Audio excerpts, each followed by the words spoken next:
Hello and welcome to another ATP Geopolitics video with myself, Jonathan MS Pearce's Ukraine War Update Extra video. And I've actually done this in two halves. I recorded the whole thing, it was about 50 minutes. I'm like, no.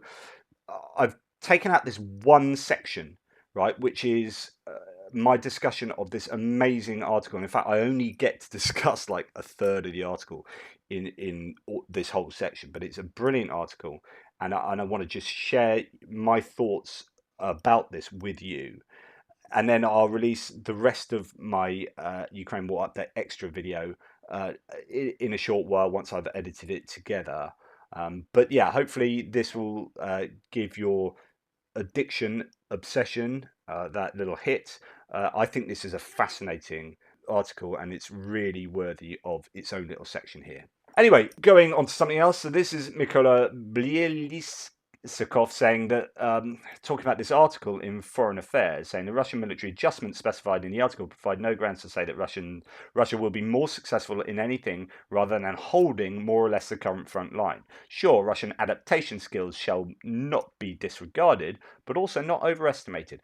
This is a brilliant article in Foreign Affairs by Darren Massicott. Sometimes I read you some tweets of Darren Massicott, but it's a really good analysis of what the failures of the Russian military have been, what their failures in strategizing have been, and where they've also been successful, but possibly not capitalizing on those successes. It's a very long article. I am going to have a look at about a quarter of it today, and I may dip into it in a future video.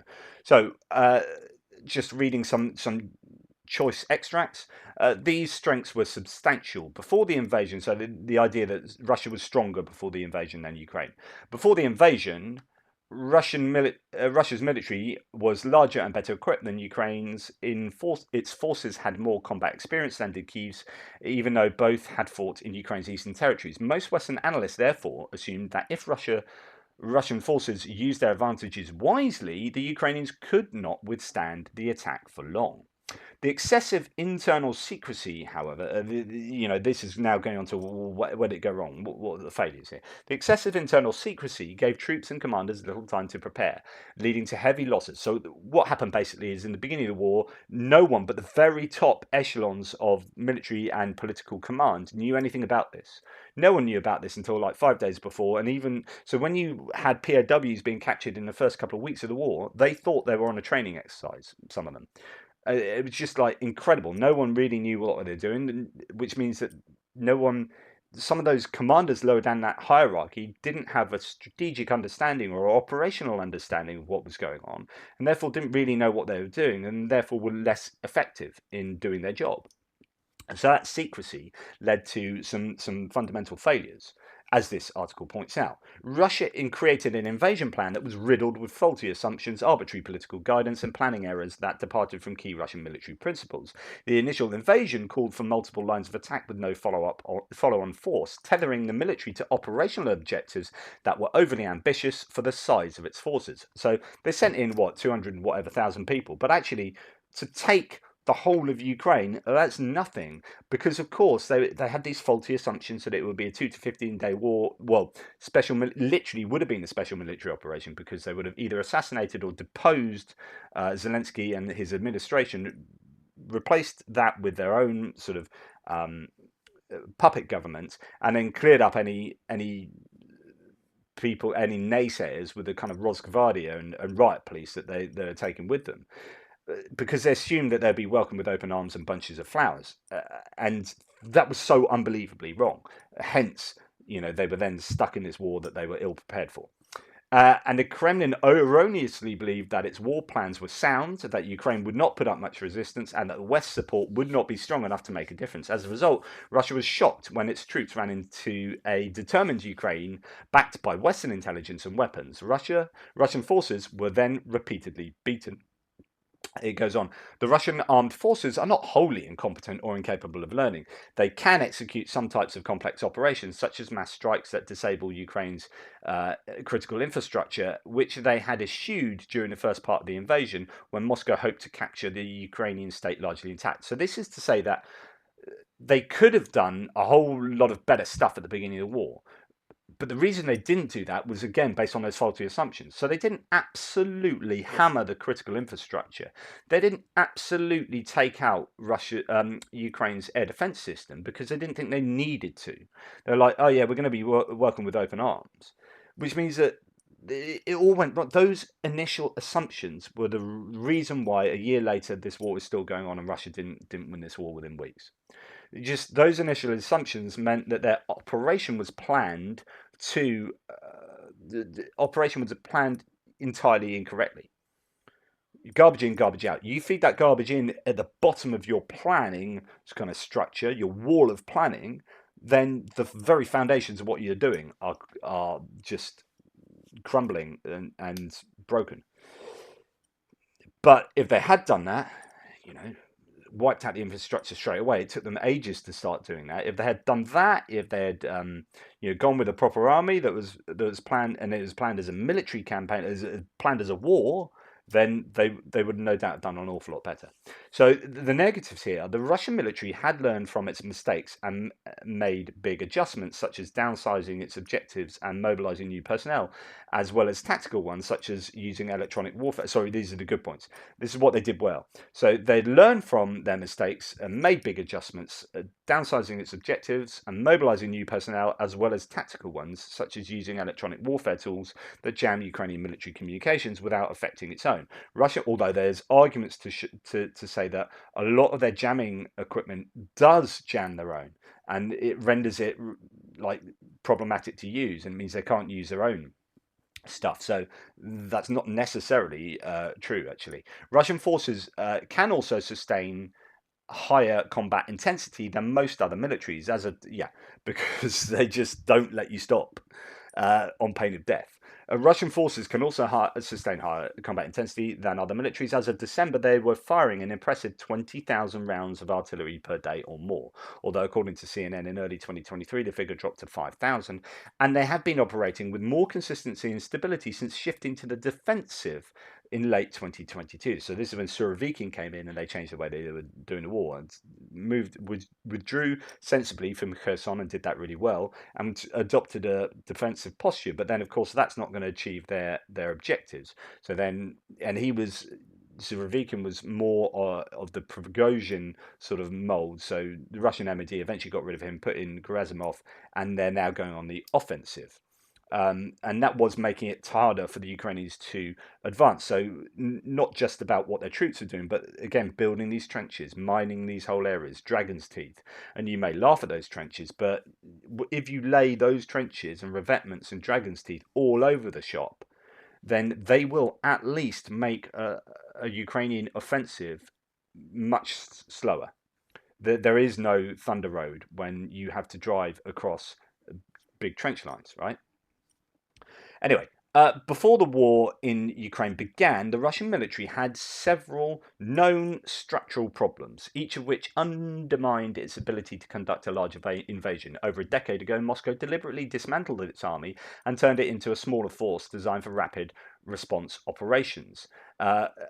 This is kind of the move into BTGs and whatnot, battalion tactical groups. The Soviet military, however, suffered from endemic corruption, and that cannot be overstated. The corruption in the Russian army has basically meant that any reforms didn't they didn't achieve the reforms that they wanted to in the ways that they were hoping.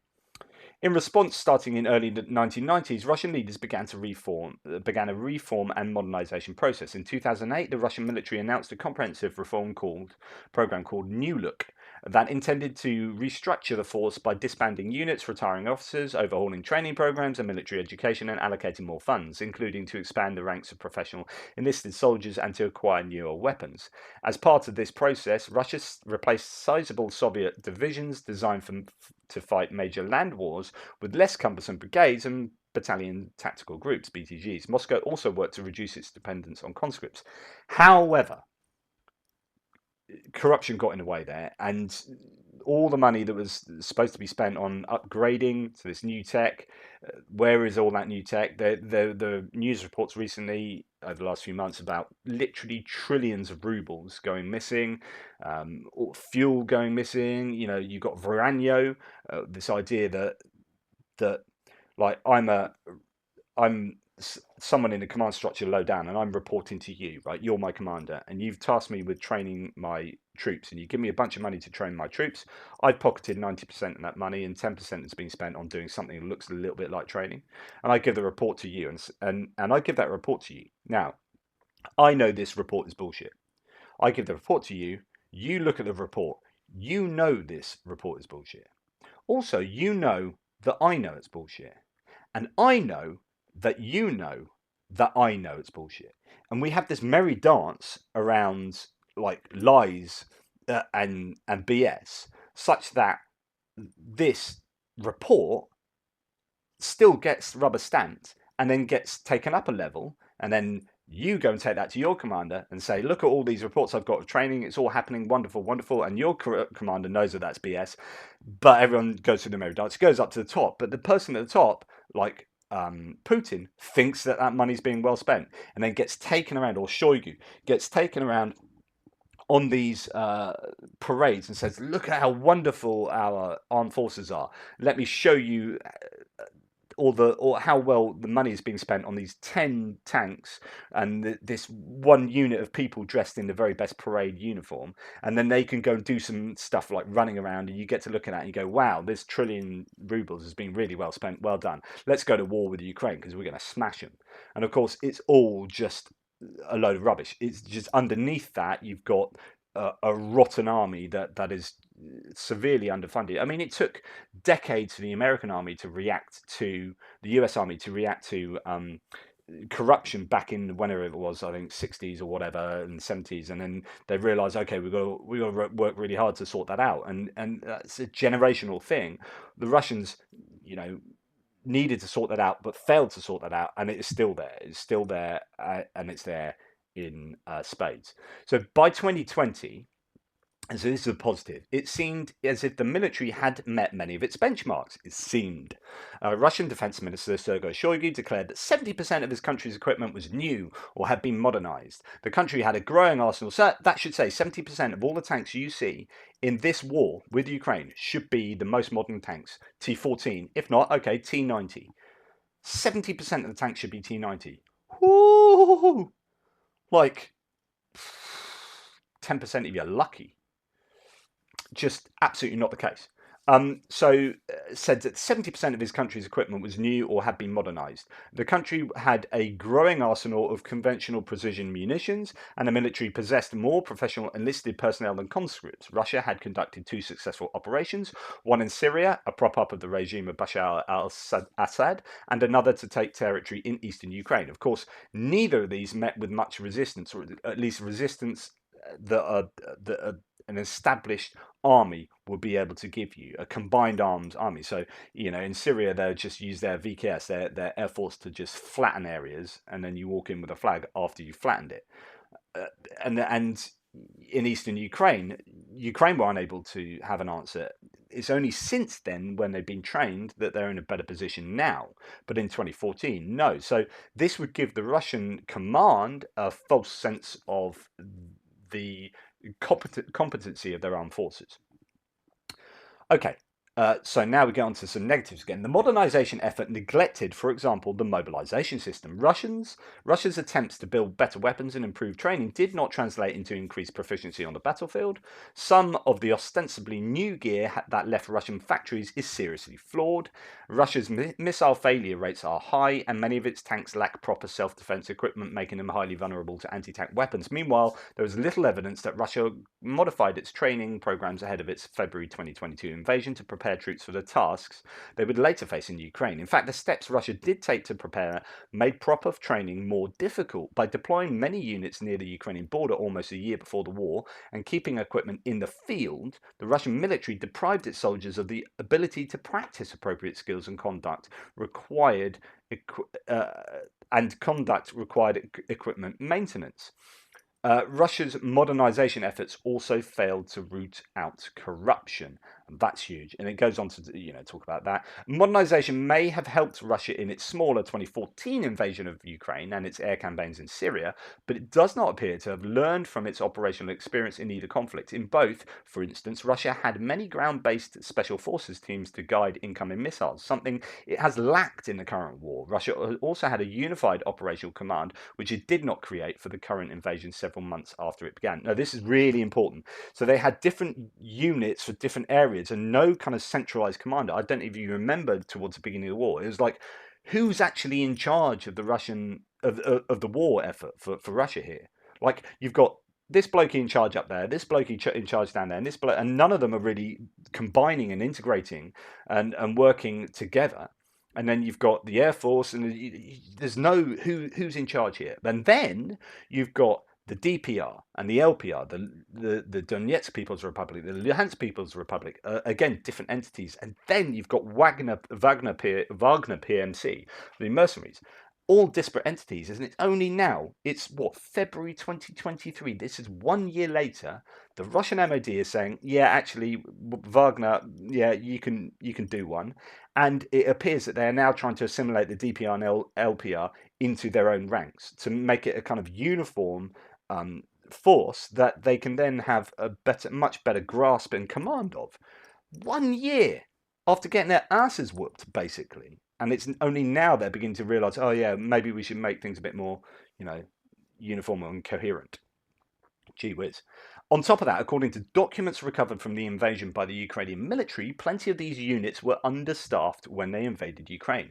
Personnel shortages also meant that Russia's technically more modern and capable equipment did not perform at its full potential, as many pieces were only partly crewed, and the country did not have enough dismounted infantry or intelligence, surveillance, and reconnaissance forces to effectively clear routes and avoid ambushes. I mean, it's only now we're beginning to see a lot of drone usage from the Russians. They started the war with basically they were using the Orlan. In fact, we've seen less of the Orlan recently because I think so many of them have been lost. But they were cheap, fairly decent in terms of what they allowed the Russians to do, drones. But it's taken them a long time to get that varied drone capability, and their surveillance has been poor, their intelligence has been poor, comparatively speaking, because and I did a whole video on satellites and the fact that Russia do not have access to decent satellite imagery. The resolution is very poor, and it's often behind. In fact, it's thought that the main satellites they use are well beyond their sell-by date. Their operational usage is beyond the date, so it might not even be functional up in space. Some of their satellites, so on and so forth. So actually, they are at a disadvantage there. But they just weren't getting it together. According to Russian doctrine, an interstate war such as this one should begin with, and this is huge problem. But this again, sorry, I've interrupted myself. This is again based on the faulty assumption that they wouldn't need to do war. They didn't need this big interstate war. It's become a big interstate war, but it really was a special military operation. I mean, this whole joke that it's not a war, it's a special military operation, is because actually, it's worth remembering it literally was that to begin with.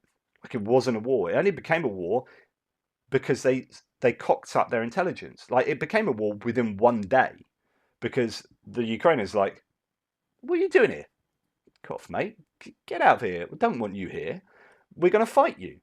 And the Russians like, really? Oh, that's not what we've been told. Like, where are the flowers? So the special military operation almost instantly became a war. But because it wasn't deemed as a war to begin with, they didn't do the things they would have normally done when you do a war. So this is this, right? According to Russian doctrine, an interstate war such as this should begin with weeks of air and missile attacks against an enemy's military and critical infrastructure during what strategists call, quote, the initial period of war. Russia's planners consider this the decisive period of warfare, with Air Force operations and missile strikes lasting between 4 and 6 weeks, designed to erode the opposing country's military capabilities and capacity to resist. It's not like Russia didn't know this. They knew this. But again, because it wasn't a war, they didn't do this. But as soon as the Ukrainians were like, yeah, we're going to fight you, they're like, bang. So then they had to quickly rush together these seed operations, suppression of enemy air defense. So then they did like 5 days of trying to sort this out. But then You know, the Ukrainians had their air force still intact because they didn't do a good enough job of taking them out. They still had some air defense capability. And they had things like manpads that was quickly given to them, these stingers. And then all this stuff was being fired at the Russians. And then the Russians were unable to get that air supremacy. And from then on, you've got a problem. You can't have a successful war without air superiority, let alone air supremacy.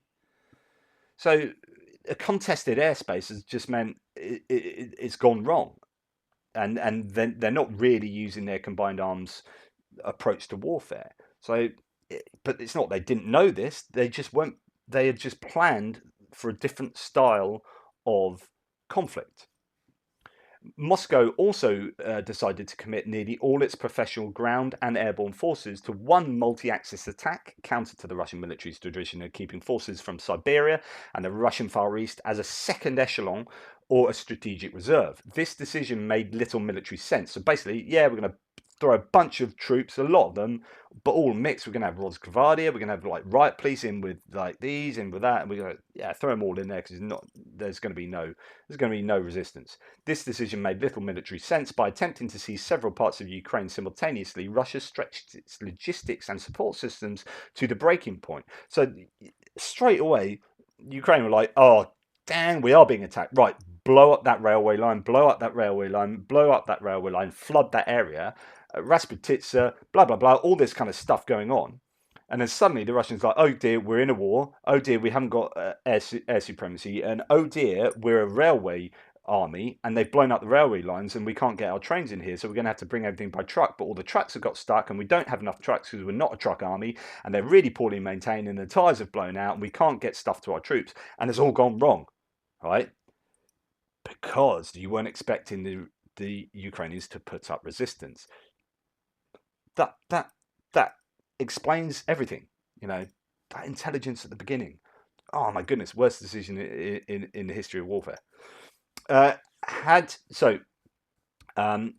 Russia launched air and missile strikes days or weeks before committing ground forces, attacked along a smaller front line and maintained a larger reserve force, its invasion might have looked different. Absolutely. Basically, if they'd done things properly, it would have been different. If you'd had 6 weeks of missile attacks on Ukraine, paving the way for your forces on the ground afterwards, then and supported your ground forces with air support really consistently, then it arguably would have been a massively different war. And it's because, again, it goes back to the information at the beginning of the war. It just the very few people at the top who were making those decisions using faulty information meant that it all went wrong. Anyway, that is, as you can see, only about a quarter of this article or a third of that article. So I will dip into that later, but you've heard me sort of bang on too much about that already.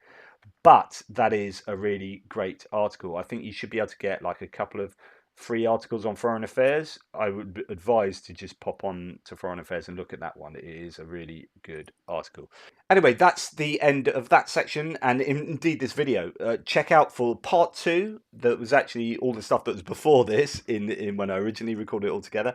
That'll come out in a couple of hours.